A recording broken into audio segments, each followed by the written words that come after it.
Naku po, kaya pala itong si Senador Bato ay biglang tumahimik, nawala, ay ito na ang kanyang sinapit sa kamay ng ICC. Alright, welcome back to my YouTube channel. I'm Andes Vlog. Ito na ang matindi, hindi inaakala at biglang sinapit ni Senador Bato sa kamay ng ICC. Iyan o mga kaibigan, ang malaking katanungan ng ating tatalakayin. Bibigyan ko po kayo ng latest update dito ho kay Senador Bato.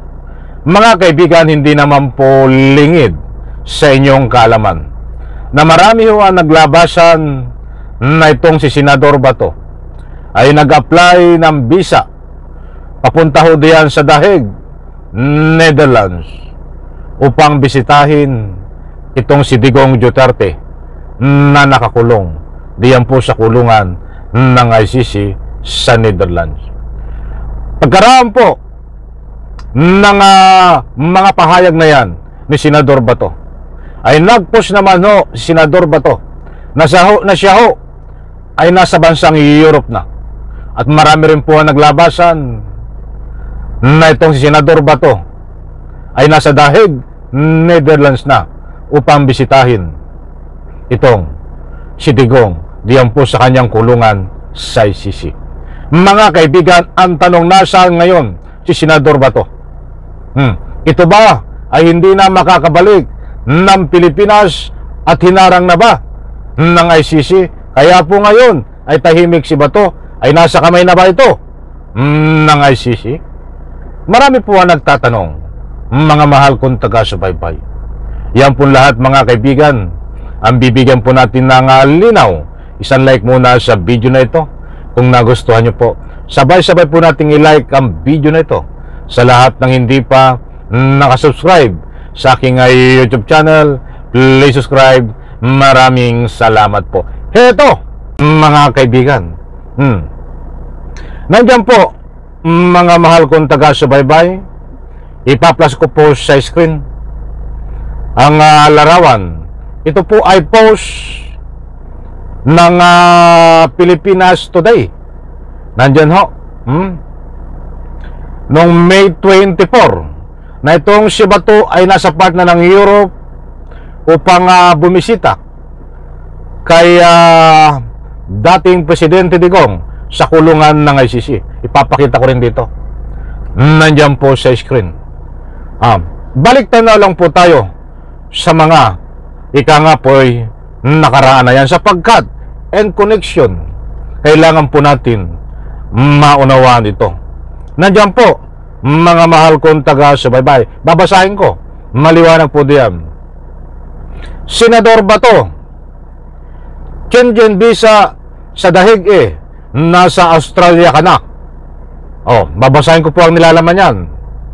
Naglabasan sa ulat ng media nitong Miyerkules, Mayo 28, na nagpoporsige si Senador Ronald Bato de la Rosa na makakuha ng Schengen. Tama ba ang bigkas ko doon? Bigkas ko doon, Schengen. Kung mali po ako, ay pwede po kayong mag-type na diyan po sa comment section kung ano po ang tamang bigkas. Schengen visa upang makapunta sa Dahig, Netherlands at mabisita si dating Pangulong Rodrigo Roa Duterte na nakakulong sa detention facility ng International Criminal Court. Nandiyan po sa screen mga kaibigan.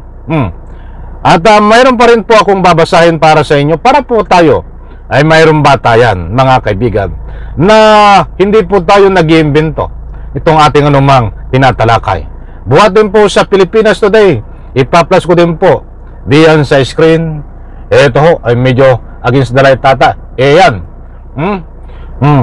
Ito, Senador Bato, Schengen visa sa Dahig nasa Australia ka na. Babasahin ko po. Ito,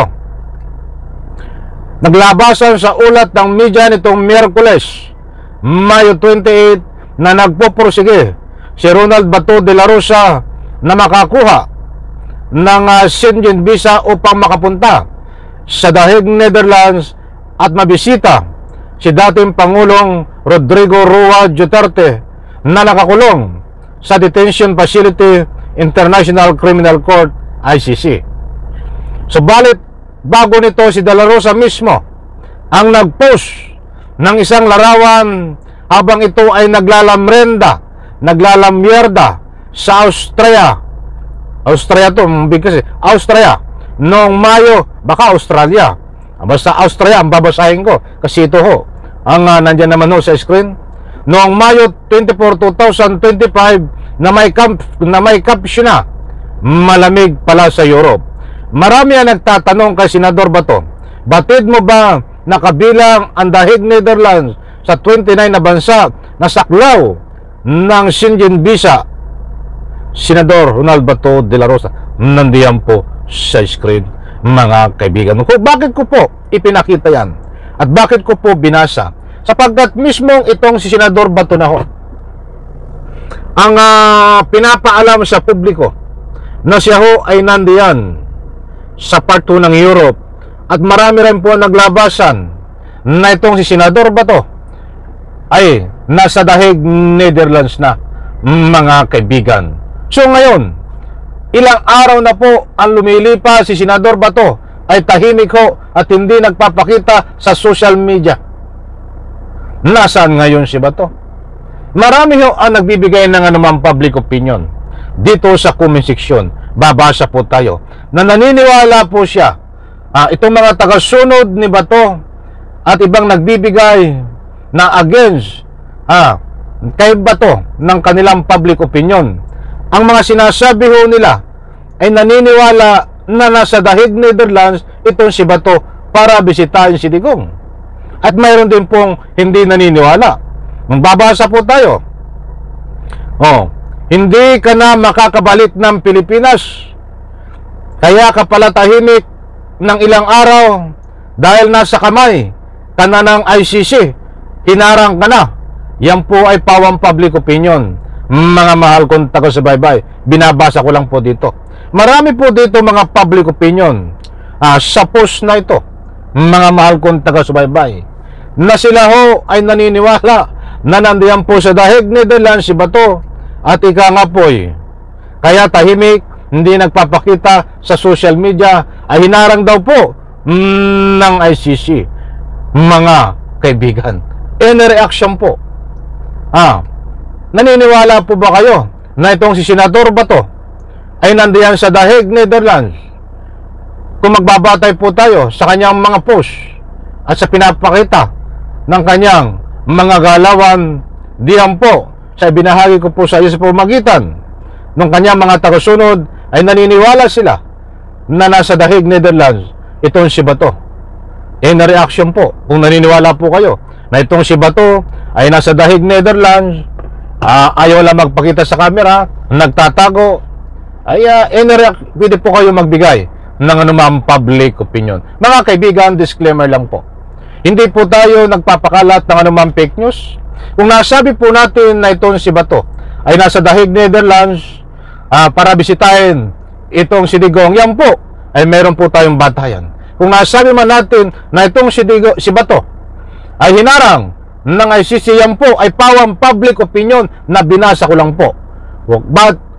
Wag po tayong maniwala, mga kaibigan. Hindi pa ho na-aresto itong si Bato. That is pawang public opinion lang, mga mahal kong taga-subaybay. Binabasa ko lang po, mga kaibigan. Muli po, isang like ko sa video na ito. Abangan po natin kung nasaan talaga si Bato ngayon, kung bakit nanahimik, mga kaibigan. Isang like ko sa video na ito. Bye-bye. Palapakan.